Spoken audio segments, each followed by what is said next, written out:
Le silence étouffant du petit appartement fut rompu par le bip du cuiseur Harry, annonçant la fin de la cuisson, et simultanément par la sonnerie stridente du téléphone. Je jetai un coup d'œil à l'écran. Mon cœur fit un bond en lisant le seul mot qui s'affichait. Belle-mère.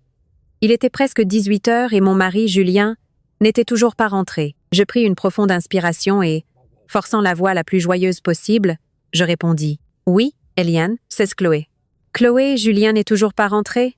De l'autre côté du fil, la voix de ma belle-mère, Eliane, ne pouvait cacher, comme toujours, son impatience. « Non, il semble qu'il ait encore du travail au bureau. Il ne devrait pas tarder. » C'était un mensonge. Je ne savais pas s'il était vraiment occupé ou s'il profitait d'une de ces soirées joyeuses qui étaient devenues si fréquentes dernièrement. Occupé? Comment ça, occupé? Le travail a beau être important, la famille passe avant tout, n'est-ce pas? Eliane soupira brusquement au téléphone. C'était le signal annonçant le début de son répertoire habituel. « C'est que vous deux, vous ne réfléchissez pas. Jusqu'à quand allez-vous continuer comme ça? Silencieux comme des tombes? Mon Julien est fils unique. C'est lui qui doit perpétuer le nom de cette famille. Toi, ça ne t'inquiète pas. Mais moi, ça me ronge de l'intérieur. Ma gorge s'assécha. Je serrai fort le téléphone dans ma main. Mes ongles s'enfoncèrent profondément dans ma paume.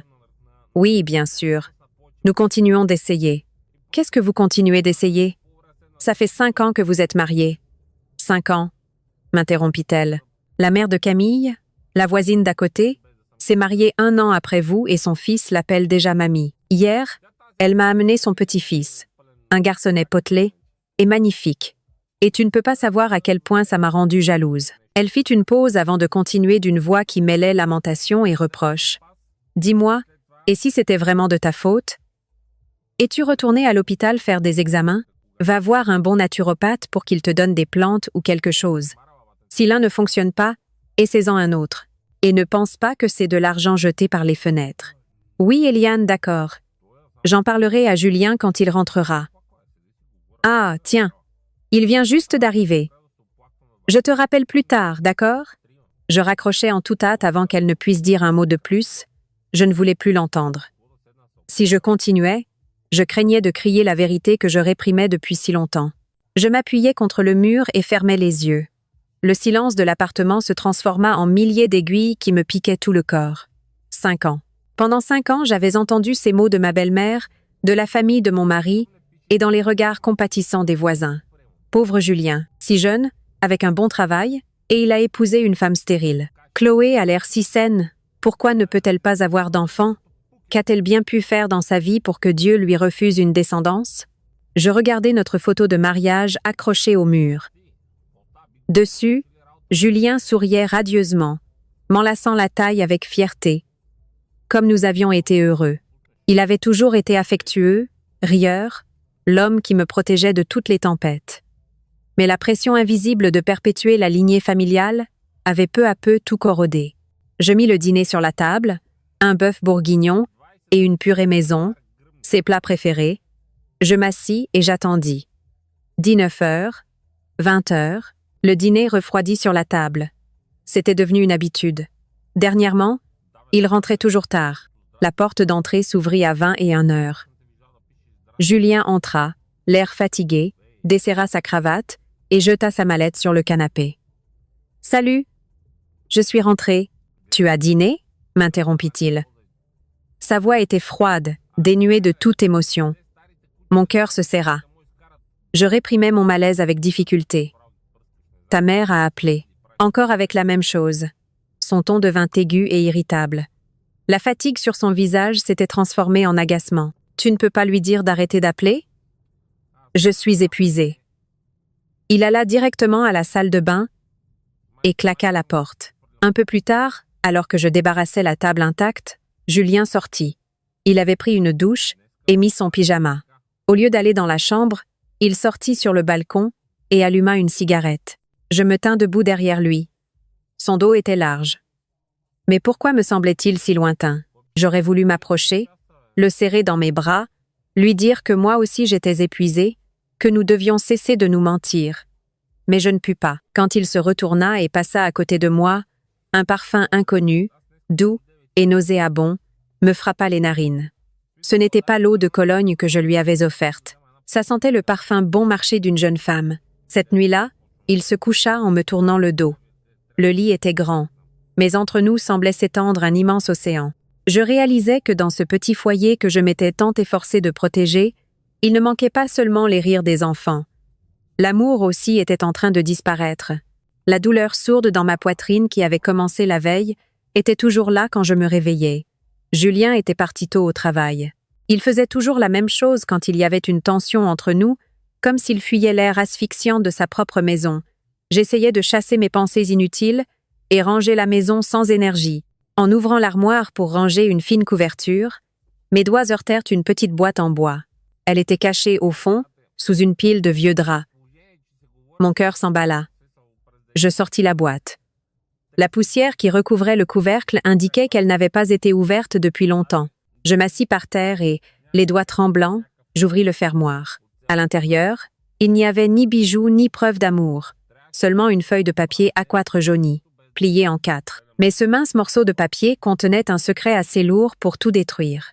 C'était un rapport de l'unité de gynécologie de l'hôpital Édouard Herriot, daté de 3 ans auparavant. Le souvenir de ce jour me revint, aussi vif que si c'était hier, comme après 2 ans de mariage le bébé n'arrivait pas, nous étions allés ensemble à l'hôpital. Au début, il avait catégoriquement refusé. « Pourquoi devrais-je faire des tests alors que je suis en parfaite santé ?» disait-il, mais il avait cédé à la pression de sa mère. Nous étions assis dans le bureau de la chef de service, une médecin d'âge mûr au regard bienveillant. Elle examina les 2 rapports, alternant son regard de l'un à l'autre, puis leva la tête pour me regarder. « Chloé, » dit-elle lentement, « vos résultats sont tout à fait normaux. L'utérus, les ovaires, tout est sain. Vous n'avez aucun problème pour concevoir et donner la vie. » Je poussai un soupir de soulagement. Je sentis comme si une lourde pierre qui oppressait mon cœur s'évanouissait.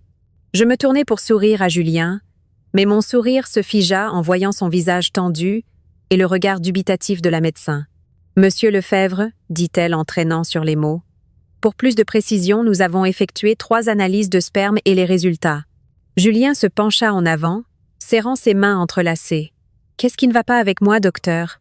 Que disent-ils? Si vous regardez ce rapport, » elle fit glisser le papier vers lui.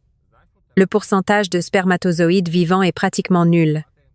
La plupart sont amorphes. Je suis désolée, mais dans ces conditions, une grossesse naturelle est quasi impossible. » Le monde s'arrêta. Je regardais Julien. Son visage était blême, sans une goutte de sang. Il fixait le papier, les épaules tremblantes. « Docteur, il n'y a pas une erreur ?» bégaya-t-il. « Je n'ai aucun problème. » La médecin secoua la tête avec compassion. « Ce sont les résultats finaux, monsieur Lefebvre. De nos jours, la médecine a beaucoup progressé. Il existe des méthodes comme la fécondation in vitro. »« Mensonge !» cria Julien en se levant d'un bond. La chaise tomba en arrière. « Vous êtes tous des menteurs. C'est impossible que je sois stérile. Impossible. » Il sortit en courant du bureau. Je restai assise, abasourdie, à côté de la médecin. Je la remerciai rapidement et sortis à sa poursuite. Je le trouvai dans l'escalier de secours. Il était assis sur un palier, s'arrachant les cheveux à 2 mains. Le cri amer et frustré d'un homme dont la masculinité avait été brisée résonnait dans l'espace silencieux. Je ne l'avais jamais vu aussi blessé et désespéré. Je sentis comme si un couteau me fendait la poitrine. Je m'assis à côté de lui et l'entourai de mes bras. Il posa sa tête sur mon épaule et pleura comme un enfant. « Je suis un incapable, Chloé, » sanglota-t-il. « Un bon à rien qui ne peut même pas avoir d'enfant. Qu'est-ce que je vais dire à ma mère? Elle va me tuer. » En le voyant si anéanti, l'amour et la compassion que je ressentais pour lui devinrent plus forts que jamais. Je le serrai plus fort. « Ce n'est pas grave, tout va bien. » lui chuchotai-je en lui caressant le dos. « Tu es mon mari. Cela ne change pas la personne que tu es. Pour moi, ça n'a pas d'importance. Mais pour ma mère, si, et pour les parents, tout le monde se moquera de moi. Nous ne le dirons à personne, » dis-je fermement. « Ce sera notre secret. Personne ne le saura. Si ta mère demande, si quelqu'un demande, je dirai que le problème vient de moi. Ça ne me dérange pas. Je te protégerai. » Julien leva la tête et me regarda. Ses yeux, rouges et injectés de sang, étaient remplis de gratitude. Il me serra fort. « Chloé, merci. Tu es un ange. Je n'oublierai jamais ça. De retour au présent, je passais mes doigts sur les plis du papier. Un ange. Une dette à payer toute une vie. Pourquoi ces douces paroles de ce jour-là sonnaient-elles si amères maintenant? La promesse que j'avais faite de le protéger était devenue les fers qui emprisonnaient ma vie. J'avais tenu ma promesse. J'avais détourné vers moi toutes les critiques, les regards soupçonneux, les paroles cruelles. Et lui, il avait utilisé mon sacrifice comme bouclier. Pendant que je souffrais, lui, un homme sain aux yeux du monde, vivait tranquillement et cherchait tranquillement de nouveaux plaisirs. Je repliai le rapport, le remis dans la boîte et le cachai à sa place d'origine. J'avais caché son secret, mais en même temps, j'avais aussi caché ma propre injustice. Je pensais que mon amour était assez grand pour nous protéger tous les deux, mais je m'étais trompée. L'orgueil blessé d'un homme ne disparaît pas. Il se transforme simplement en lâcheté et en égoïsme. Depuis cette nuit où j'avais senti le parfum étrange sur le corps de Julien, le mur invisible entre nous devenait de plus en plus haut et épais. Il ne me criait plus dessus comme avant. À la place, il choisit le silence. Un silence plus terrifiant que 1000 insultes. Il rentrait à la maison comme une ombre. Et les jours où il dînait à la maison, il mangeait à la hâte, puis se plongeait dans son portable ou son ordinateur. Il laissait toujours son téléphone face contre la table et chaque fois qu'une notification WhatsApp retentissait, il me jetait un regard soupçonneux avant de le prendre et de sortir sur le balcon. Des réunions de travail soudaines et des voyages de week-end dont je ne savais rien commencèrent à apparaître. Je n'étais pas idiote. Je savais ce que signifiaient tous ces signes. L'homme que j'avais protégé, en sacrifiant même mon honneur, était en train de me trahir. Ce qui était encore plus amer, c'est qu'il avait commencé à me tourmenter en utilisant l'excuse même que je lui avais fournie. Il ne le disait pas directement, mais toutes ses actions le laissaient entendre. Ce week-end, tu pourrais aller à une chapelle. Faire une neuvaine ou quelque chose, dit-il avec indifférence pendant le dîner, sans quitter son portable des yeux. Je serrai mes couverts avec force. Nous avons déjà réglé cette question. Même si je prie, si le problème vient de moi. Et comment le sais-tu si tu n'essaies pas? Son ton était un mélange de moquerie et de dédain. Tu crois que les enfants tombent du ciel en restant assises sans rien faire? Je sentis le sang me monter au visage. Julien, qu'est-ce que tu veux dire par là? Rien, il haussa les épaules. C'est juste que j'en ai marre. Je suis fils unique. Tu dis que tu ne supportes pas la pression, mais moi je dois la supporter. Je sentis une oppression dans ma poitrine. Comment pouvait-il dire une chose pareille? Que je ne supportais pas la pression? Savait-il ce que j'entendais chaque jour de sa mère et des gens de notre entourage? Savait-il à quel point il était humiliant d'être désigné comme la femme qui ne peut pas avoir d'enfant? Je portais tout cela pour qu'il puisse vivre comme un homme normal. Et maintenant il me blâmait en plus. L'amour que je ressentais pour lui était déjà fissuré, mais maintenant il commençait à se refroidir. Il ne se transforma pas en haine, mais en une profonde déception et une infinie compassion pour moi-même. J'avais protégé un lâche qui était aussi cruel. Tout culmina un samedi soir. Il dit qu'il devait voir un partenaire important, une fête à laquelle il ne pouvait pas manquer. Il s'habilla élégamment et se parfuma avec l'eau de Cologne, chère que je lui avais offerte pour mon anniversaire l'année dernière. Il y avait longtemps que je n'avais pas senti ce parfum. Je restais à la maison, essayant de regarder un film, mais je ne pouvais pas me concentrer. À minuit, il n'était pas rentré. À 1h du matin, je l'appelais, mais il ne répondit pas. Je rappelais. Cette fois, une voix enregistrée dit « Le téléphone de votre correspondant est éteint ou n'est pas accessible ». Un frisson me parcourut le dos. J'eus le pressentiment que quelque chose s'était passé. J'attendis dans l'obscurité, assise sur le canapé, les genoux serrés contre moi. Vers 3h du matin, j'entendis un grincement à la porte.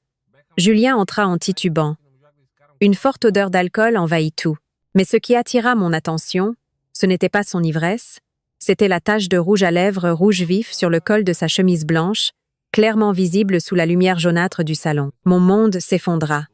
Les 3 dernières années de patience, de sacrifice et de promesses volèrent en éclats. « Tu es rentré ?» dis-je d'une voix étonnamment calme. Même moi, j'étais surprise de ma propre sérénité. Julien sursauta et leva la tête pour me regarder. L'ivresse ne l'avait pas encore quitté. « Tu es encore réveillé ?» Je t'attendais. Je me levai et m'approchai de lui lentement. Il recula d'un pas, les yeux effrayés. Je levai la main. Pas pour le gifler. Je pointai simplement doucement la tache de rouge à lèvres sur le col de sa chemise. Il sera difficile d'enlever cette tâche. Ton associé a dû être très passionné. Julien regarda le col de sa chemise et son visage pâlit. Il se frotta frénétiquement avec la main, mais la tâche ne fit que s'étendre davantage. « Chloé, ne te méprends pas. J'étais très ivre. Qui est-elle? La propriétaire de ce parfum bon marché que tu sens depuis des mois ?» Ma voix était toujours sereine. Julien se figea.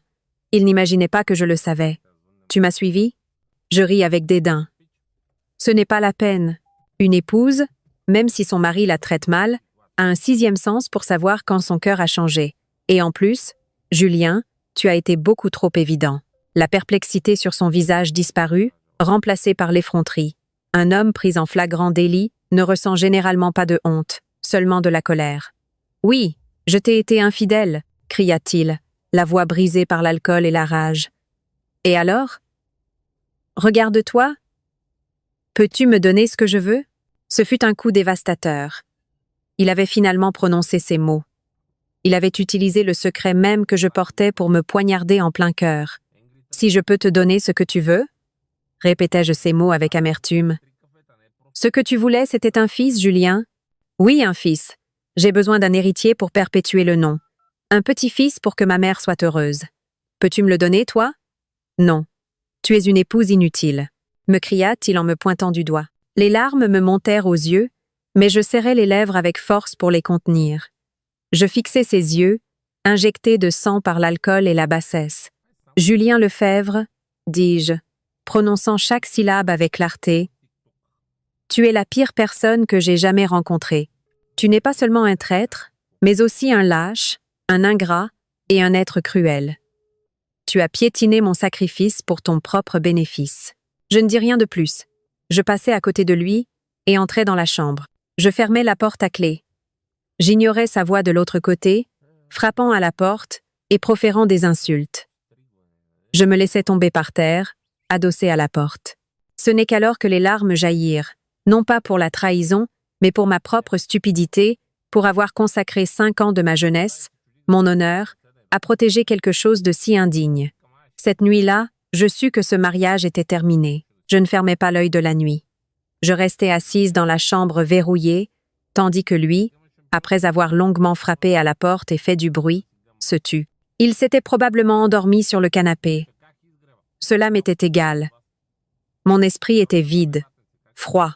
L'amour, le sacrifice, l'injustice, toutes ces émotions s'étaient consumées dans le feu de la colère et du dégoût de la nuit précédente, ne laissant que des cendres. Le lendemain matin, j'ouvris la porte. J'avais pris une douche et m'étais habillée d'un élégant tailleur de bureau. Je me maquillais avec plus de soin que d'habitude pour cacher mes cernes. Julien était assis à table. Ce n'était pas l'ivrogne de la veille.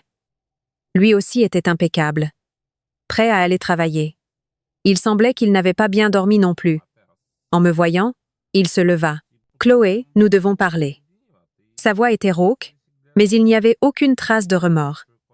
Elle transmettait plutôt l'épuisement de quelqu'un qui a pris une décision finale. Je m'assis sur la chaise d'en face et me servis un verre d'eau. « Je t'écoute. » Le regard de Julien m'esquiva, mais finit par se durcir. Il semblait croire qu'il avait le dessus, que moi, l'épouse qui ne pouvait pas lui donner d'enfant, dépendait de lui. « Chloé, à propos d'hier soir. Je suis désolée. Je n'aurais pas dû te crier dessus comme ça. C'était une excuse si bon marché. » Je bus une gorgée d'eau sans rien dire. Mon silence parut le rendre nerveux. Il alla droit au but. « Je pense que notre relation ne fonctionne plus. » Je restai silencieuse. C'était quelque chose que j'avais déjà pressenti la veille. « J'ai rencontré quelqu'un d'autre ?» dit-il en baissant la tête. « Elle s'appelle Coralie. Elle est différente de toi. Elle est jeune, énergique, et... » Il prit une profonde inspiration, comme s'il rassemblait son courage pour dire quelque chose d'important. « Elle est enceinte, de plus de 2 mois, et c'est un garçon. » Je posai le verre sur la table. Le claquement sec résonna dans la pièce silencieuse. Je levai la tête et le regardai droit dans les yeux. Je ne pleurais ni ne criais. Seul un rire amer m'échappa. Enceinte de 2 mois. Je me souvins du rapport médical rangé dans la boîte en bois. Probabilité de grossesse naturelle, quasi nulle. Le médecin l'avait dit clairement. Soit Julien était assez stupide pour se laisser berner par une jeune femme nommée Coralie, Soit il était assez vil pour utiliser cet enfant comme excuse pour m'abandonner, tout en sachant que c'était un mensonge. Je penchais pour la deuxième option. Il était si désespéré de trouver une issue et une preuve pour valider sa virilité qu'il était prêt à croire n'importe quel mensonge, aussi évident soit-il. Voyant que je ne réagissais pas de manière dramatique, il continua. « Je dois prendre mes responsabilités envers elle et l'enfant. Je dois lui donner un foyer, un nom à mon fils. Divorçons. » Il prononça le mot « divorce » avec une légèreté effarante. Il s'était sûrement préparé à une bataille, à ce que je pleure, supplie, m'accroche à lui, à ce que j'en appelle à nos années passées ensemble, à sa mère. Il s'était trompé. Je regardais Julien, l'homme qui avait autrefois été tout mon monde, pour qui j'avais porté pendant 5 ans le stigmate d'être la femme stérile pour protéger son fragile orgueil. Et maintenant, il me demandait le divorce sous le prétexte d'un enfant d'origine incertaine, en disant que c'était pour assumer ses responsabilités. Son impudence coupa le dernier fil d'affection qu'il me restait. « D'accord, je te donnerai le divorce », dis-je d'une voix claire et sereine.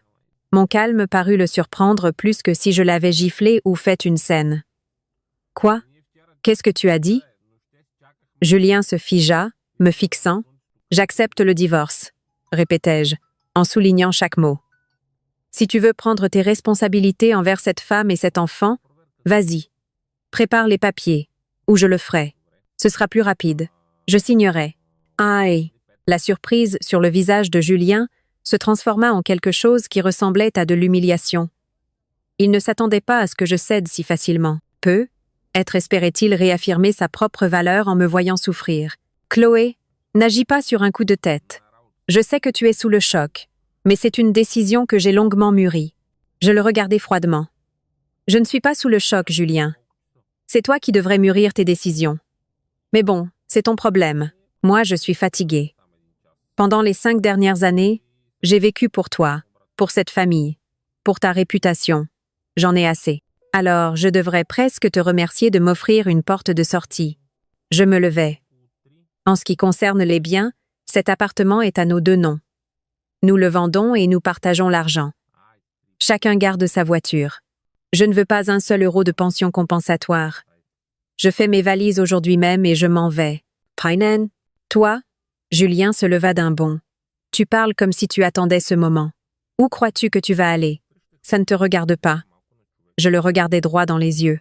« La seule chose qui m'intéresse, c'est de savoir quand nous allons au tribunal. » Mon calme et ma détermination brisèrent le scénario qu'il s'était imaginé. Il voulait être celui qui accordait la liberté, celui qui était en position de supériorité, mais mon acceptation le transforma en l'abandonné. « Bien, comme tu voudras, » grogna-t-il, la rage du lâche acculé. « On verra comment tu t'en sors sans moi. Pour qui te prends-tu? » Je ne voulus plus en entendre. Je passai à côté de lui et entrai dans la chambre.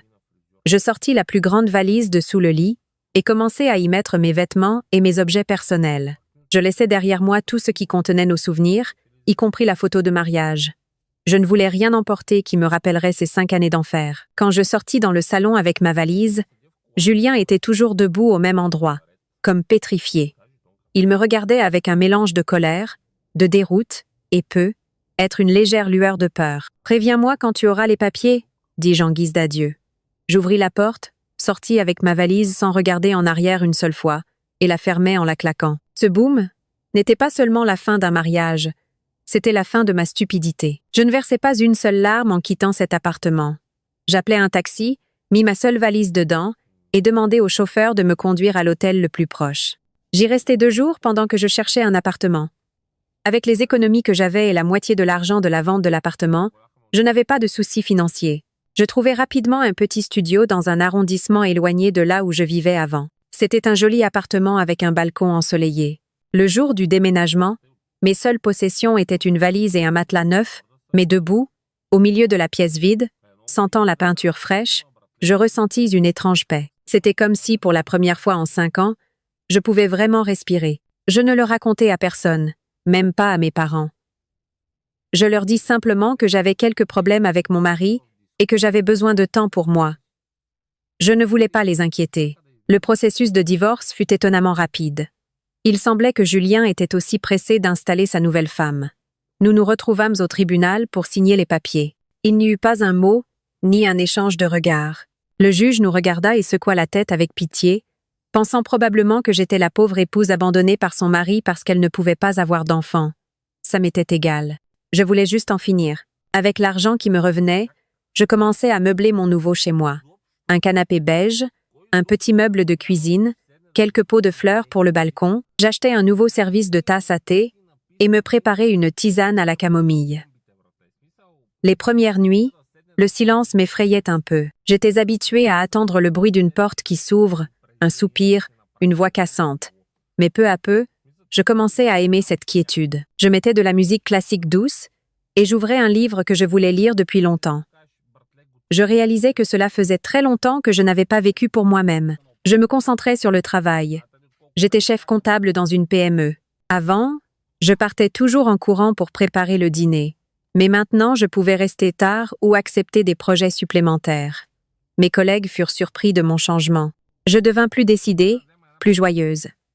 Un week-end, je m'offris une séance de spa et passai chez le coiffeur. « Je veux cette coupe », dis-je en montrant la photo d'un mannequin avec une coupe de cheveux charismatique. Lorsque le coiffeur leva les ciseaux et coupa ma longue chevelure, que j'avais entretenue pendant des années, je sentis comme si on m'enlevait un poids de 1000 kilogrammes. Dans le miroir, il y avait une nouvelle personne, une nouvelle coiffure et un sourire que j'avais perdu depuis longtemps. Je commençais à faire du yoga et à dîner avec de vieux amis avec qui j'avais repoussé les plans des centaines de fois.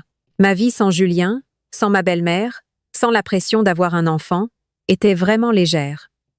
À 34 ans, je recommençais à zéro et je n'avais jamais été aussi heureuse. J'étais en train de vérifier minutieusement le rapport de clôture mensuel quand le téléphone sonna.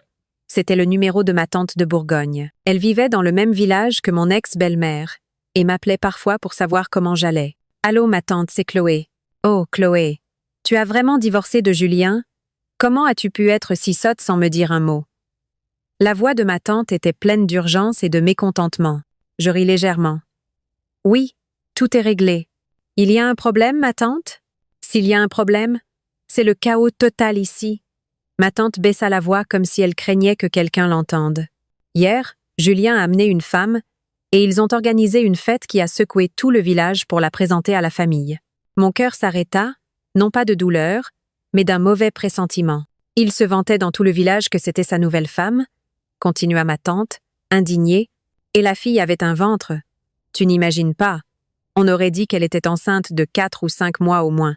Et cet idiot de Julien, avec un sourire jusqu'aux oreilles, offrait des verres à tout le monde en se vantant qu'il allait avoir un fils pour perpétuer le nom.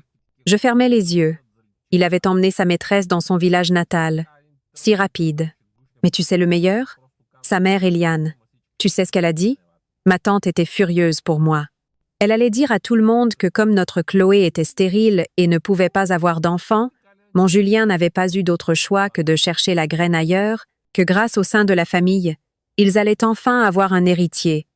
Mon Dieu, Chloé, tu es trop bonne. Après les années que tu as vécues dans cette maison, à t'occuper de ta belle-mère comme si c'était ta propre mère. Comment peuvent-ils te faire ça? Pourquoi ne leur as-tu pas dit la vérité? Ma tante, l'interrompis-je. C'est de l'histoire ancienne. Ces gens et moi, nous n'avons plus rien à voir. Qu'ils disent ce qu'ils veulent. Mais comment peux-tu dire ça? La colère de ma tante ne diminuait pas. Quels ingrats! Tel père, tel fils. Et cette fille? D'après ce que j'ai vu, ce n'est pas une sainte. Comment peuvent-ils te faire ça? Pourquoi ne leur as-tu pas dit la vérité? Ma tante, l'interrompis-je. C'est de l'histoire ancienne. Ces gens et moi, nous n'avons plus rien à voir. Qu'ils disent ce qu'ils veulent. Mais comment peux-tu dire ça? La colère de ma tante ne diminuait pas. Quels ingrats! Tel père, tel fils. Et cette fille? D'après ce que j'ai vu, ce n'est pas une sainte. Il se vantait de quelque chose qui n'était pas à lui, se pavanant avec le mensonge d'une autre personne, trinquant avec les énormes cornes que sa maîtresse lui avait mises. Y a-t-il une tragédie plus pathétique qu'un homme stérile se vantant qu'il va avoir un fils? J'avais aussi pitié de mon ex-belle-mère. Son désir d'avoir un petit-fils l'avait aveuglée.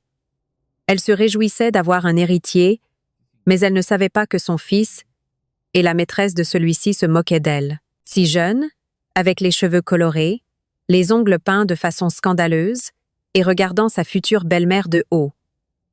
Tu verras le bazar que ça va être. Attends un peu. Je remerciais ma tante et raccrochais.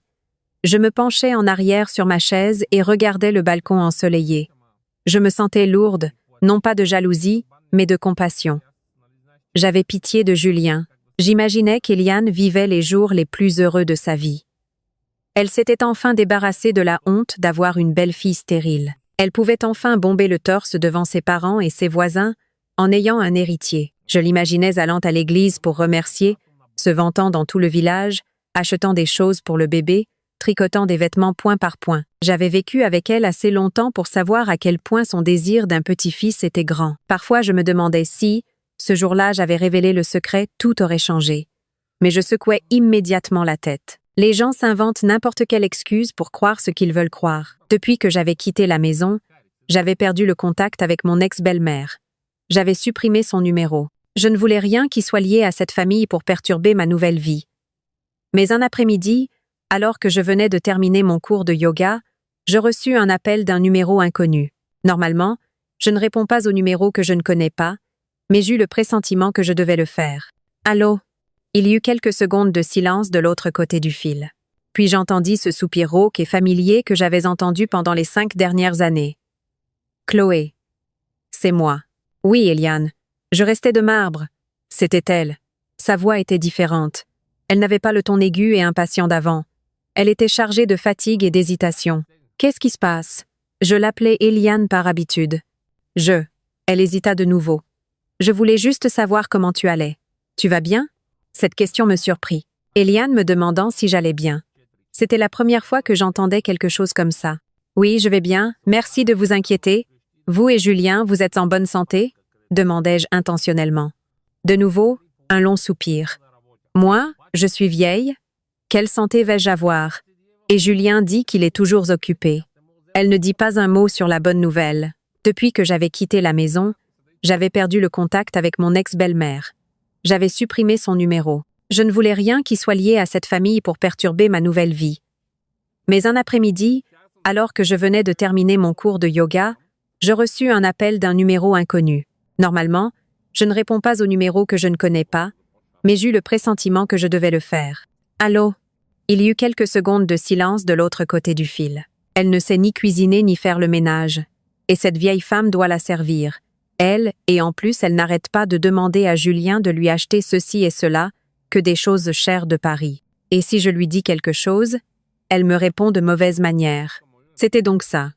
La joie d'avoir un petit-fils s'estompait, remplacée par la réalité d'une cohabitation inconfortable. Eliane était habituée à une belle fille comme moi, soumise, travailleuse, qui lui servait ses repas et était respectueuse. Il lui était difficile de composer avec une jeune femme qui se sentait maintenant puissante parce qu'elle était enceinte. Elle dit qu'elle veut que Julien et elle aillent vivre à Paris, que le village est nul et qu'elle n'aime pas ça. Elle me met hors de moi. Si je la chasse, je pense à mon petit-fils qu'elle porte dans son ventre, et si je la garde, c'est comme avoir l'ennemi à la maison. J'écoutais en silence. Que devais-je dire? La consoler ou lui dire « Vous voyez, Eliane, c'est le karma ?» Je ne pouvais faire ni l'un ni l'autre. « Eliane, dis-je doucement, je ne suis plus votre belle-fille. Ces affaires de famille, vous devez en parler avec Julien. Je ne pense pas que je doive m'en mêler. »« Yes, Ice » cria-t-elle soudainement, redevenant comme avant. « C'est juste que j'en ai tellement marre que j'avais besoin de me défouler avec toi. Après tout, tu as été bonne. Au revoir. » Elle raccrocha unilatéralement. Je posai le téléphone. Je me sentais confuse. Pourquoi m'avait-elle appelée? Pour se défouler ou pour chercher un peu de compassion de la part de la personne qu'elle avait tant méprisée? Je réalisais que sa joie n'était pas complète. Elle était inquiète. Être qu'au fond de son cœur, elle sentait que quelque chose n'allait pas. La joie d'avoir un petit-fils était immense, mais l'attitude de la nouvelle belle-fille, et être même le calcul des dates. Une femme avec son expérience de la vie ne pouvait pas ne pas nourrir quelques doutes.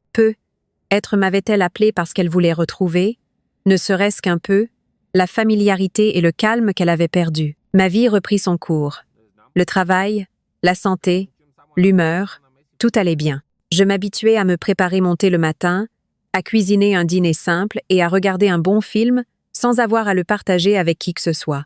Cette liberté, qui arrivait après tant d'années à porter un lourd fardeau, étaient vraiment précieuses. Je les avais presque oubliées, si ce n'avait pas été pour un appel inattendu. Après la dernière conversation, je pensais qu'Eliane ne rappellerait plus. Je lui avais clairement fait comprendre que je ne voulais pas m'impliquer dans les affaires de sa famille, mais je m'étais trompée. Un dimanche soir, 1 mois plus tard, alors que je rentrais de mon cours de yoga, ce numéro inconnu apparut de nouveau sur l'écran. Cette fois, j'hésitais un peu, mais je finis par répondre. « Allô, Chloé ?» C'était la même voix fatiguée, mais cette fois elle tremblait faiblement, comme si elle n'avait plus de force. « Vous vous sentez mal ?» Après tout, elle avait été ma belle-mère. Je ne pus m'empêcher de m'inquiéter en l'entendant ainsi. « Non, je vais bien. » Elle garda le silence pendant un long moment. On n'entendait que sa respiration lourde. « Ma fille, laisse-moi te poser une question, et tu dois me dire la vérité. » Mon cœur fit un bond. « Oui, dites-moi. Tolly, ce jour-là, où vous êtes allée à la clinique de fertilité. » Je sentis mon cœur tomber à mes pieds. « Qu'est-ce que le médecin a dit? Vraiment? Vraiment? Il a dit que c'était de ta faute? » Je restais stupéfaite. Pourquoi me demandait-elle cela maintenant? N'avait-elle pas pris cela pour acquis et l'avait-elle proclamé dans tout le village que j'étais stérile? Eliane, c'était il y a longtemps, dis-je, essayant de changer de sujet. Je ne voulais pas déterrer un passé que j'avais eu tant de mal à ensevelir. Je n'avais pas soif de vengeance. Je voulais juste vivre en paix. Dis-le-moi. Sa voix devint soudain aiguë, mais elle était mêlée de désespoir. Dis-moi la vérité, Chloé. Le médecin a-t-il dit que tu ne pouvais pas avoir d'enfant? Oh! Elle ne put terminer sa phrase. J'entendis un sanglot de l'autre côté du fil. Elle pleurait. Eliane, la femme qui m'avait harcelée avec tant d'insistance, m'appelait pour pleurer. Que s'est-il passé? Pourquoi soudainement? Coralie, cette fille, sanglota-t-elle. Hier, elle est allée faire une échographie et le médecin lui a dit qu'elle est enceinte de presque 6 mois. Je calculais les dates mentalement. Le jour où Julien m'avait demandé le divorce, il avait dit qu'elle était enceinte de plus de 2 mois. Cela faisait presque 3 mois. Je ne suis pas idiote, Chloé, pleura-t-elle de façon inconsolable. Cette fille est dans cette maison depuis à peine 3 mois. Quand Julien l'a amenée, il a dit qu'elle était enceinte de 4 mois. Même si je suis vieille et que ma mémoire me fait défaut, je sais additionner et soustraire. Comment est-ce possible? J'ai demandé à Julien et il m'a crié que le médecin s'était trompé, mais je vois son ventre et je sais que ce n'est pas possible. Je gardais le silence. Ce qui devait arriver était en train d'arriver. Une femme expérimentée comme Eliane, même si elle était aveuglée par le désir d'un petit-fils, n'était pas idiote. Elle avait commencé à se rendre compte de la situation absurde. « Dis-moi la vérité, Chloé » supplia-t-elle. Julien, avait-il un problème ce jour-là? Je pris une profonde inspiration. Devais-je le lui dire? Je me sentirais mieux si je le faisais, mais alors je serais de nouveau entraînée dans ce bourbier. Eliane, dis-je d'une voix ferme mais respectueuse. Je suis désolée, mais je ne peux pas vous le dire. C'était une affaire entre Julien et moi. Maintenant, nous sommes divorcés et je n'ai pas le droit de parler de lui. Chloé, toi? Elle semblait en colère de mon refus, mais sa voix se brisa. Tu es toujours aussi bonne après tout ce que je t'ai fait. Ce n'est pas que je suis bonne, Eliane, c'est que je veux juste vivre en paix, l'interrompis-je. Ce problème, demandez-le à votre fils, à Julien ou à votre nouvelle belle-fille, Coralie. Je ne suis qu'une personne du passé. Prenez bien soin de vous. Au revoir. Je raccrochais sans attendre sa réponse. Je m'appuyais contre le mur, le cœur battant à tout rompre. La roue du destin avait commencé à tourner. La tempête que j'avais pressentie se rapprochait de plus en plus. Probabilité de grossesse naturelle. Quasi nulle. Le médecin l'avait dit clairement. Soit Julien était assez stupide pour se laisser berner par une jeune femme nommée Coralie, soit il était assez vil pour utiliser cet enfant comme excuse pour m'abandonner, tout en sachant que c'était un mensonge. Je penchais pour la deuxième option. Il était si désespéré de trouver une issue et une preuve pour valider sa virilité qu'il était prêt à croire n'importe quel mensonge, aussi évident soit-il.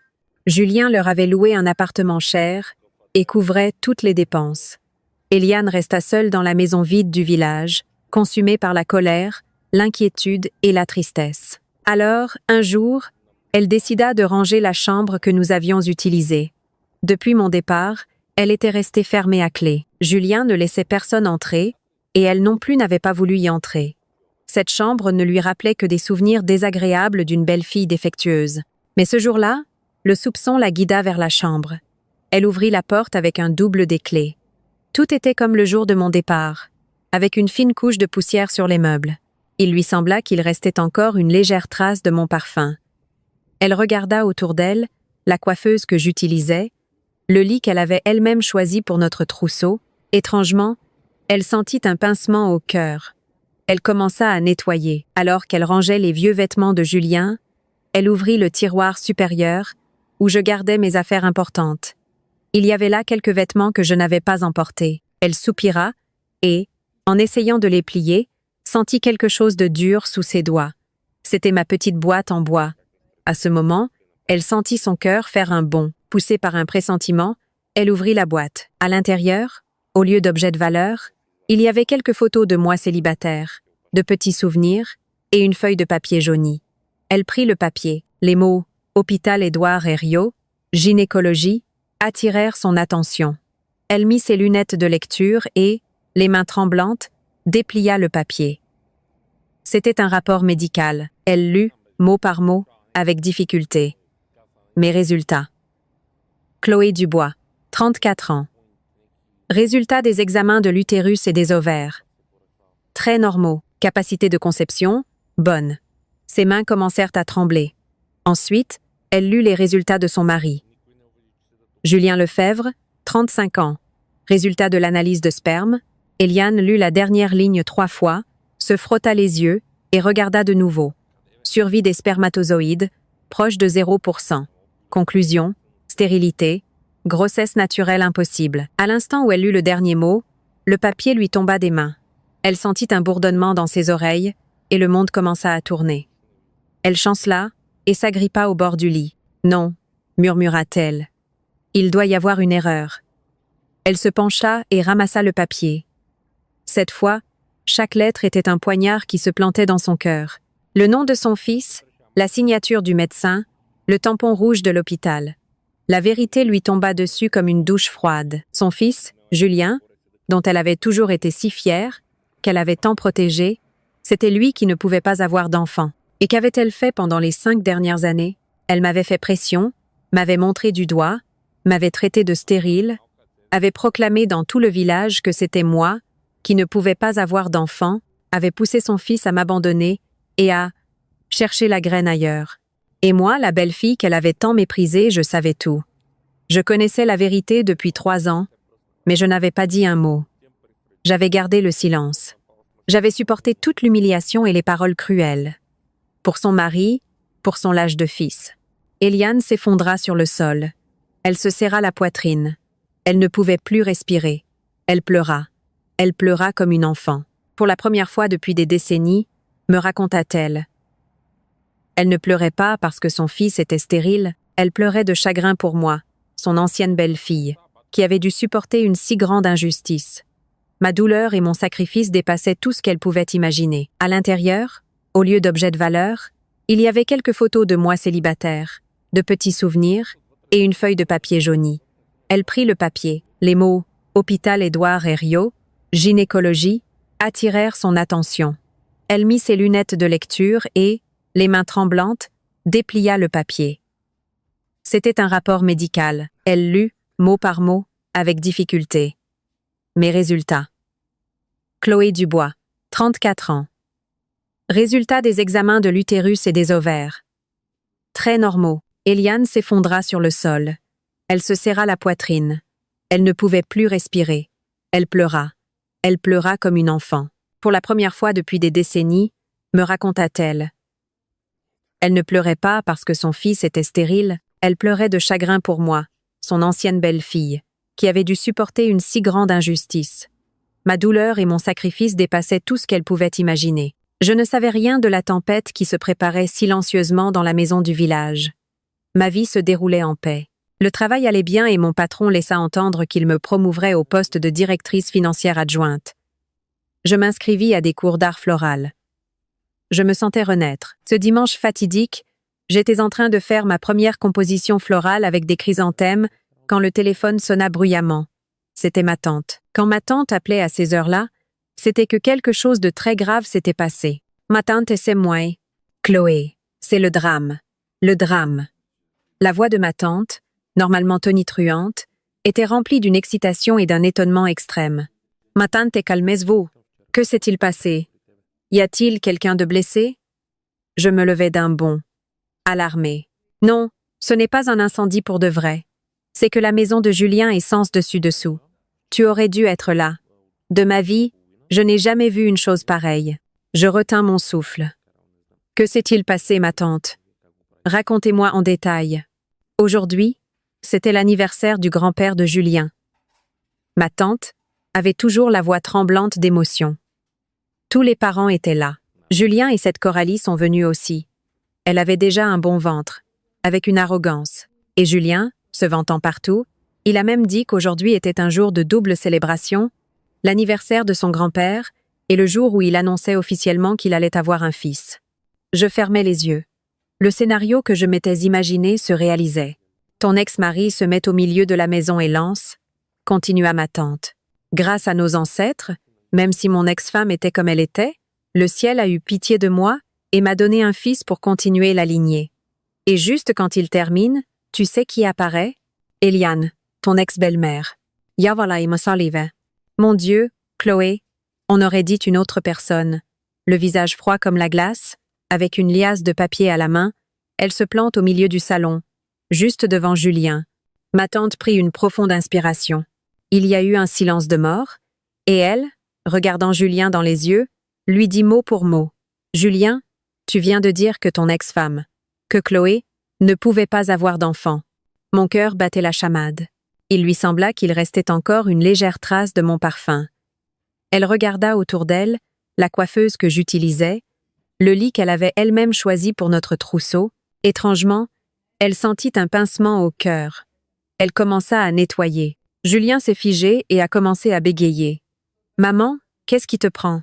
Et Eliane le coupe, lève la liasse de papier et crie « Eh bien, aujourd'hui, devant nos ancêtres et toute la famille, je vais mettre les choses au clair sur qui est celui qui ne peut pas avoir d'enfant. » Assez. Je ne pus m'empêcher de pousser une exclamation. Elle a crié très fort. La voix de ma tante se brisa. Ceci est un rapport de l'hôpital. Personne ne croyait ce qu'il entendait. Julien, le visage décomposé, s'est jeté sur Eliane pour lui arracher les papiers. « Maman, quelle bêtise tu racontes? Donne-les-moi, mais ton ex-belle-mère est une femme de caractère. » Elle a repoussé sa main et lui a crié « Tu ne me crois pas? Eh bien, je vais le lire à voix haute devant toute la famille.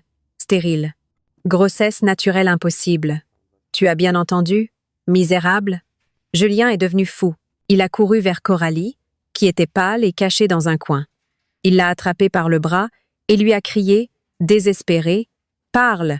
Dis-moi que cet enfant est le mien. Allez, dis que oui. » Je pouvais imaginer la scène. Un homme dont la vérité avait été exposée, s'accrochant désespérément au dernier mensonge. La fille tremblait comme une feuille. Ma tante baissa la voix. Elle bégayait. Julien, il la secouait comme s'il allait lui briser le cou, en criant « Il est à moi ou non ?» La fille n'a plus tenu, elle a éclaté en sanglots et s'est effondrée par terre. « Pardonne-moi. Julien, pardonne-moi. J'ai commis un péché mortel. L'enfant n'est pas de toi. » Je poussai un long soupir. Tout était terminé. Et tu sais ce qui s'est passé ensuite? La voix de ma tante s'éleva de nouveau. Julien est resté pétrifié. Il l'a lâché, a chancelé, a regardé le rapport, a regardé Coralie, et tout à coup, il s'est mis à rire comme un fou. « Ha ha! Il n'est pas mon fils. Bien sûr qu'il n'est pas mon fils. » Et sur ce, il s'est effondré par terre. Évanoui. La maison est devenue un chaos. Certains appelaient un médecin, d'autres couraient vers Julien. Eliane est restée à regarder son fils tomber, sans pleurer, juste avec une expression de douleur indescriptible. Quant à Coralie, les tantes de Julien l'ont entourée en la traitant d'escroc, de sans-gêne. D'où sors-tu pour tromper notre famille?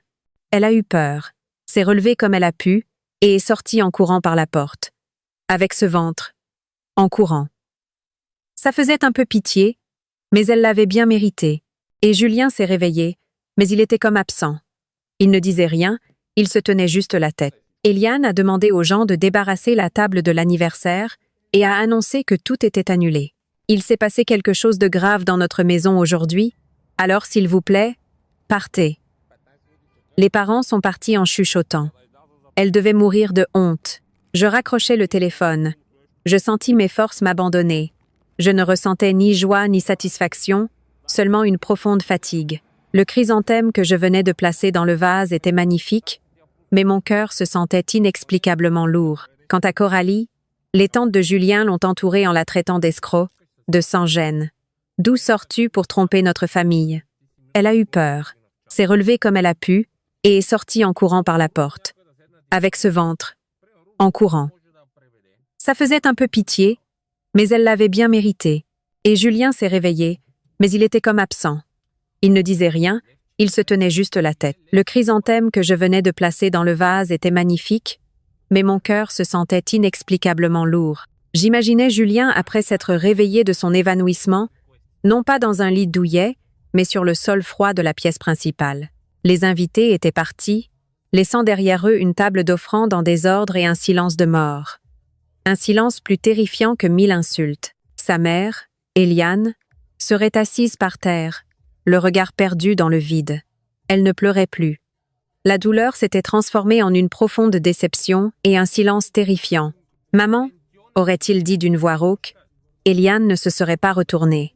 « Tu es réveillée. » Eh bien, si tu es réveillée, nettoie le désastre que tu as causé.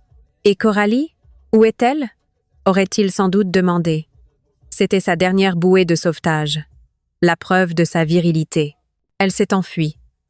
La voix d'Eliane aurait été glaciale. Et pourquoi la cherches-tu? Pour retrouver cette garce qui t'a trompée, ou pour chercher ce qu'elle porte dans son ventre qui n'est pas de ton sang? Chaque mot d'Eliane aurait été comme un coup de marteau sur la poitrine de Julien.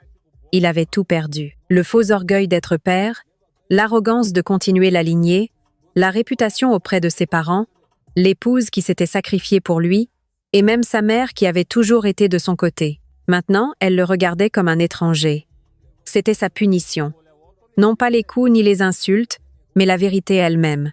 La vérité l'avait mise à nu, le transformant en un lâche, un stupide, un solitaire. Le désir d'avoir un fils, de prouver sa valeur, de piétiner les autres, l'avait finalement consumé lui-même. Et cette femme, Coralie, où serait-elle allée?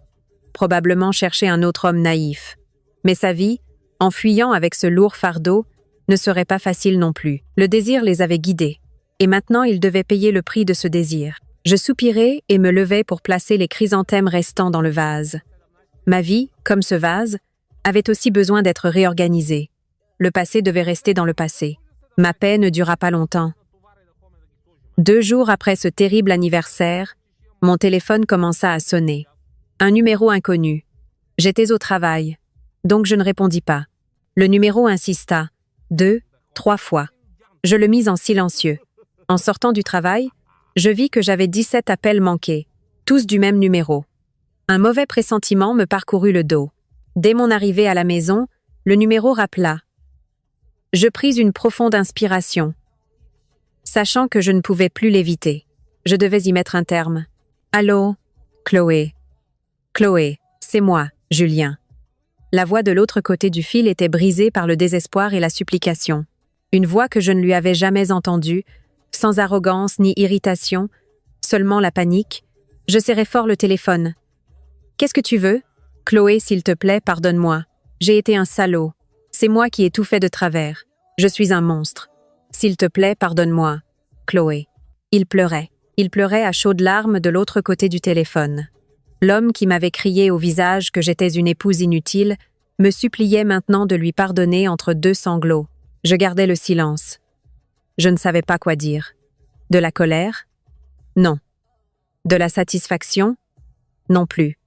Seulement de la fatigue. « Chloé, s'il te plaît, dis quelque chose » cria-t-il, désespéré de ne pas obtenir de réponse. « Insulte-moi, frappe-moi, mais s'il te plaît, ne reste pas silencieuse. Je sais que tu es en colère contre moi. Je le sais. Je ne suis pas en colère, l'interrompis-je. Ma voix était sereine. Entre toi et moi, il ne reste même plus le sentiment de la colère. Nous sommes divorcés. Non, je n'accepte pas. J'ai été un idiot. Cette folle m'a trompée. Chloé, Je suis vraiment désolée. Pourrais-tu revenir avec moi? Recommençons à zéro. Adoptons un enfant. Je me fiche des enfants maintenant. J'ai seulement besoin de toi, Chloé. Conney, il disait qu'il n'avait besoin que de moi. Si c'était 3 ans plus tôt, je serais devenue folle de joie. Mais maintenant, cela ne me provoquait qu'un rire amer. Ce dont il avait besoin, ce n'était pas de moi, mais d'un bouclier, d'une protectrice, d'une dernière bouée de sauvetage, à laquelle s'accrocher après avoir tout perdu. Il ne me cherchait pas parce qu'il s'était rendu compte qu'il m'aimait, mais parce qu'il n'avait plus personne d'autre. « Julien, dis-je froidement et fermement, il est trop tard. Quand tu m'as tourné le dos, j'étais déjà partie très loin. J'ai commencé une nouvelle vie, et je suis très heureuse. Je ne veux pas retourner dans ce bourbier. Chloé, s'il te plaît, ne sois pas si cruelle. Donne-moi une chance. » Une chance? Je t'ai donné 5 ans. 5 ans pendant lesquels j'ai porté une accusation injuste et j'ai tout supporté pour toi. Et toi, qu'as-tu fait? Tu as piétiné mon sacrifice et tu m'as trahi. Tu as utilisé ma souffrance comme une arme pour me détruire. Tu te souviens de ce que tu m'as dit? Épouse inutile? Eh bien, cette épouse inutile, c'est moi. Pourquoi me cherches-tu maintenant? Non, non. À ce moment-là, j'étais fou. Je ne veux plus en entendre. Ne me rappelle plus.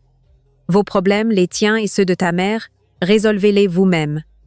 Ne m'entraînez pas là, dedans. Au revoir. Canby. Je raccrochai et bloquai immédiatement le numéro. À l'instant même, je reçus un message d'un autre numéro. Chloé, s'il te plaît, ne me bloque pas. Je t'en supplie. Puis-je venir chez toi? J'ai besoin de te voir. Mon cœur fit un bond. Il savait où j'habitais. Comment? Un autre message arriva. Je suis en bas de chez toi. Immeuble Le Séquoia. 30B, n'est-ce pas? S'il te plaît. Descends, je t'en supplie. Je courus au balcon et regardai en bas. Une silhouette mince et familière rôdait devant le portail. C'était Julien.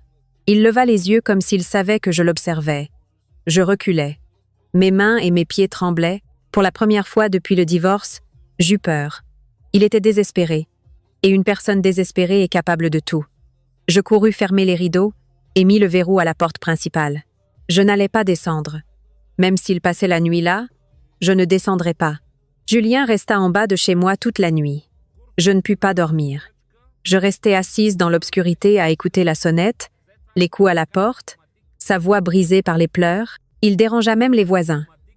Le lendemain matin, alors que je me préparais pour aller travailler, il était toujours là, assis par terre.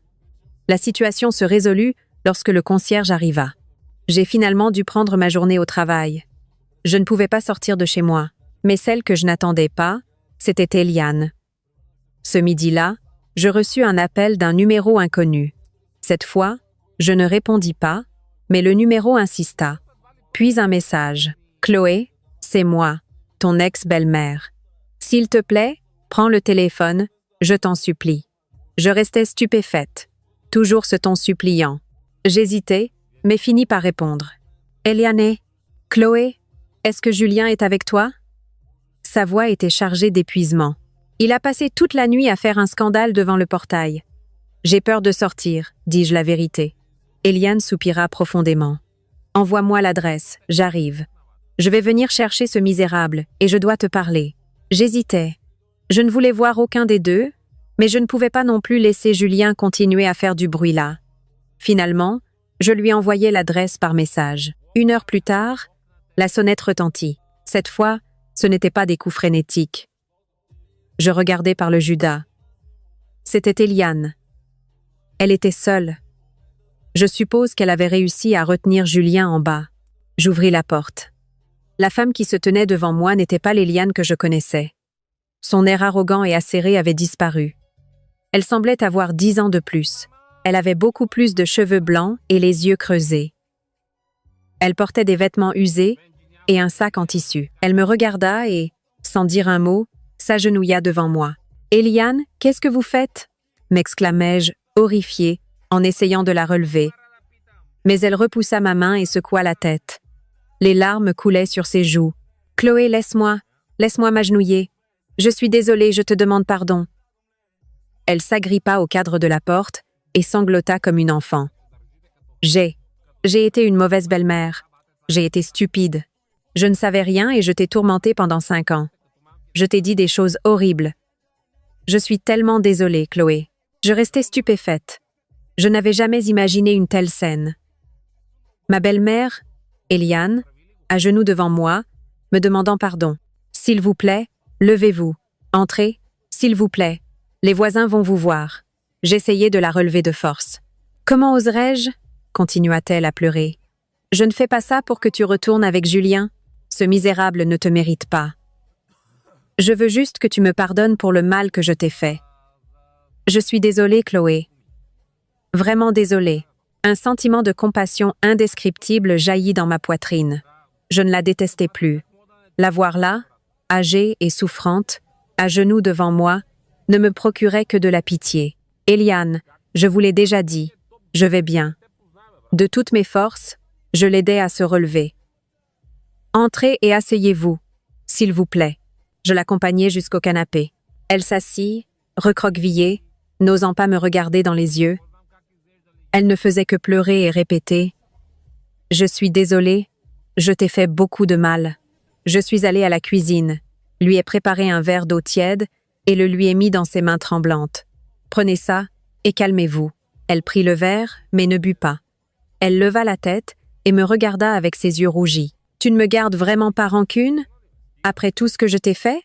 Je m'assis à côté d'elle, à une distance respectable, et la regardai directement. « Eliane, quand j'ai décidé de quitter cette maison, j'ai tout laissé derrière moi. Je ne garde ni rancune ni haine. Mais moi, écoutez-moi, Eliane, l'interrompis-je doucement mais fermement. Croyez-vous que si je vous pardonne, à vous et à Julien, c'est pour vous? Non. Eliane me regarda avec une expression stupéfaite. Si je pardonne, dis-je lentement, c'est pour moi. Pour pouvoir vivre en paix. Si je continuais à vivre avec la colère et la haine, qui souffrirait? Moi. On ne peut pas commencer une nouvelle vie en portant le lourd fardeau du passé. J'ai déjà assez souffert pendant 5 ans. Je ne veux pas continuer à souffrir, même dans mes pensées. Eliane écoutait, stupéfaite, comme si elle n'avait jamais envisagé une telle chose. J'esquissais un léger sourire. « Regardez, Eliane, maintenant je vais bien. J'ai un bon travail, ma propre maison, du temps pour moi. Je me suis retrouvée, et c'est parce que j'ai choisi de pardonner. Pardonner ne signifie pas oublier. Je n'oublierai jamais ce qui s'est passé. Mais j'ai choisi que ce passé ne me fasse plus de mal. » Je lui retirai le verre des mains. « Eliane, tout est passé.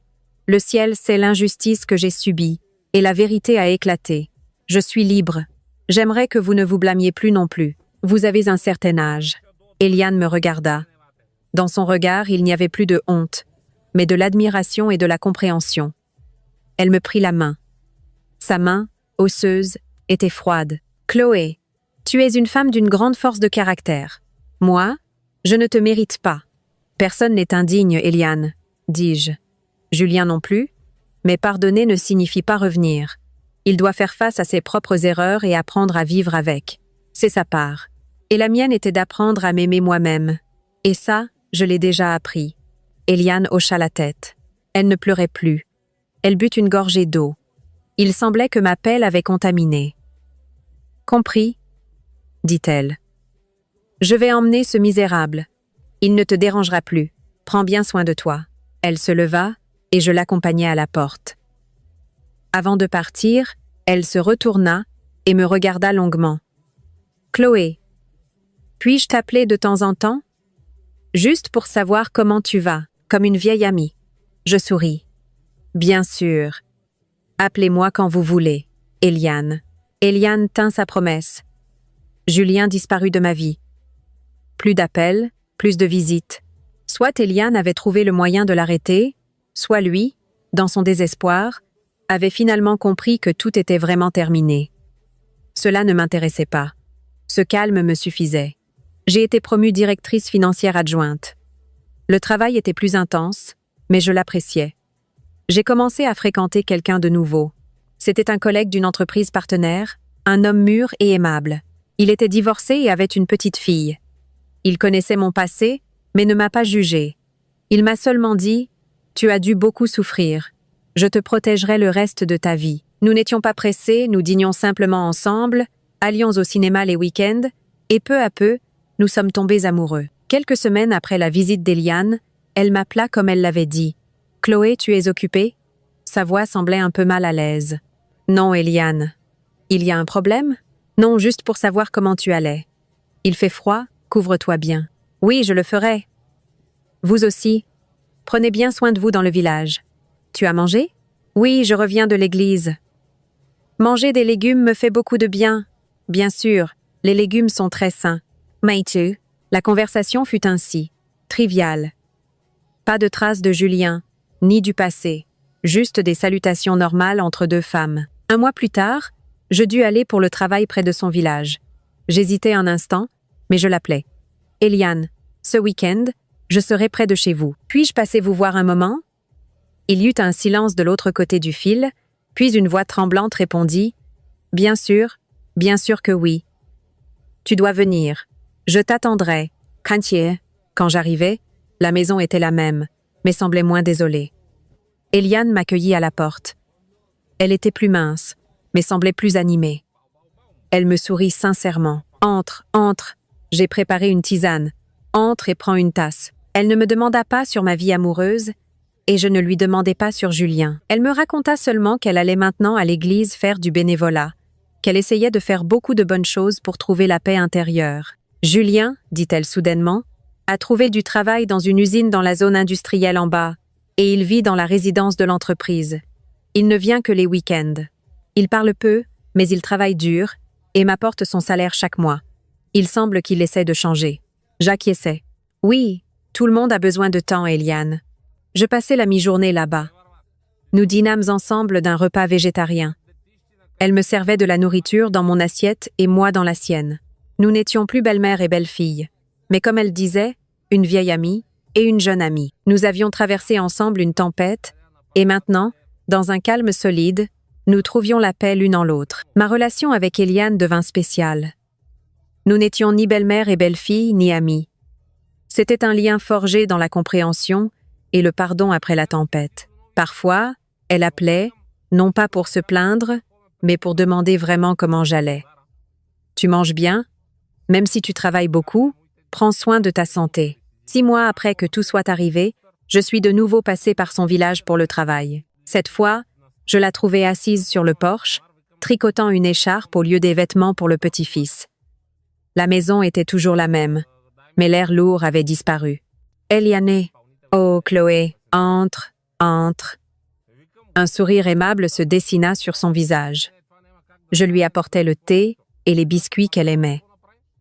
Nous nous assîmes sur le porche pour prendre le thé. Je lui parlais de mon travail, des roses que j'avais commencé à cultiver, et elle écoutait attentivement, hochant la tête. Comme si elle lisait la question dans mes yeux, avant que je ne puisse demander, elle commença à parler de Julien. « Julien, » soupira-t-elle, mais c'était un soupir de résignation. « Il travaille à l'usine depuis quelques mois maintenant. Il travaille en silence, sans se plaindre. Il a beaucoup changé, ma fille. » Elle fit une pause, attendant que je dise quelque chose. J'attendis en silence. Le mois dernier, pour l'anniversaire de son père, il est venu à la maison. Il ne se plaint plus, ne boit plus. Quand la messe s'est terminée, il m'a aidé à faire la vaisselle en silence. Et ce soir-là, assis ici sur le porche. Elle s'arrêta un moment, regardant la cour vide. Il m'a dit « Maman, j'ai tout fait de travers, pas seulement avec Chloé, mais aussi avec toi. J'ai été un mauvais mari et un mauvais fils. Je t'ai fait honte et j'ai piétiné la seule femme qui m'a vraiment aimée. » Et il s'est mis à pleurer. Azé. Elle me dit que c'était la première fois qu'elle voyait Julien pleurer depuis ce jour à l'hôpital. Ce n'était pas un cri d'orgueil blessé, mais un cri de remords sincère. « Il m'a donné ce carnet ?»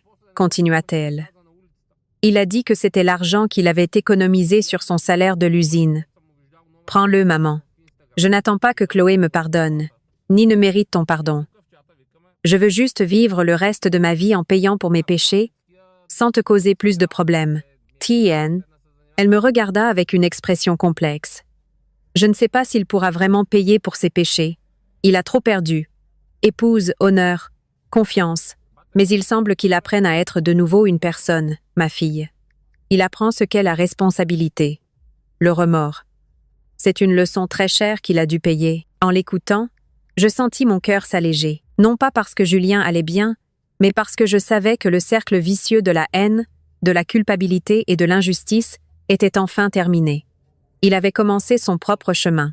Je posai ma main sur le dos de sa main ridée. Oui, tout le monde doit payer pour ses erreurs, Eliane. Je suis heureuse qu'il ait appris la leçon. Pour lui et pour vous. Eliane hocha la tête, les yeux larmoyants. Elle ne dit rien de plus, mais je sus qu'un grand fardeau s'était aussi levé de son cœur. Elle avait pardonné à son fils, non pas comme une mère aveugle, mais comme un être humain qui avait affronté la vérité. Cette histoire s'estompa comme un cauchemar dont je m'étais heureusement réveillée. Maintenant, ma vie joue une mélodie complètement différente, douce et sereine. Je vis toujours dans mon petit studio avec le balcon ensoleillé, mais maintenant, sur le balcon, j'ai un splendide jardin de roses. Des roses rouges, roses et jaunes que j'ai moi-même cultivées, fleurissent en rivalisant de beauté. Un dimanche matin, alors que j'arrosais les roses et souriais intérieurement, des bras chauds m'entourèrent doucement par derrière. « Quel lève-tôt! Je pensais que tu dormais encore. » J'appuyai ma tête sur sa poitrine ferme. Il semble que les bourgeons vont s'ouvrir aujourd'hui. Mon nouveau compagnon, Mathieu, m'embrassa tendrement. C'était un architecte aimable et mûr qui, surtout, me regardait toujours avec respect. Il m'embrassa doucement les cheveux. Les cheveux courts que j'avais eus autrefois avaient maintenant poussé assez pour être attachés en queue de cheval. « Ton café ?» Il me tendit un café au lait avec la proportion parfaite que j'aime. Ensemble, nous contemplâmes la ville qui se réveillait. Ce silence était différent du silence étouffant de mon ancienne maison. C'était un silence de paix et de connexion. « Maman Chloé ?» Une voix claire résonna dans la maison. La fille de Mathieu, Léa, âgée de 7 ans, sortit en courant dans son pyjama de princesse. Les cheveux en bataille, elle se frotta les yeux et s'agrippa à ma jambe. « On peut manger du poulet ce soir ?» Je ris et la pris dans mes bras. « Bien sûr, mais en échange, aujourd'hui tu dois ranger tes jouets toute seule. »« D'accord. » Léa me fit un baiser sonore sur la joue. Mathieu nous regardait toutes les deux avec un regard plein d'amour. « Tu la gâtes trop. » Je lui fis un clin d'œil. Les filles, il faut les élever avec amour. Je regardais Léa, je regardais Mathieu. C'était ma famille. Une famille sans la pression de continuer une lignée, sans faux secrets, sans sacrifices épuisants. Une famille construite sur le choix, le respect et l'amour véritable. Le téléphone sonna. C'était un message d'Eliane. « Je t'ai envoyé des légumes du potager. Passe les chercher à la gare routière. » Elle joignit une photo des légumes frais. Je souris et répondis. « Merci, Eliane. Le week-end, nous viendrons vous voir avec Léa. » Je posai le téléphone et bus une gorgée de café. L'amertume du café et la douceur du lait se mêlaient à l'arôme des roses du matin. Je pris une profonde inspiration. Il fut un temps où je pensais que le bonheur consistait à tout avoir. Mari, enfant. Mais maintenant, je me rendais compte. Le vrai bonheur, c'est la paix intérieure. Vivre en étant moi-même, libre et respecté. Je regardais les bourgeons de roses sur le point de s'ouvrir sous le soleil. Le passé était clos, l'injustice avait disparu.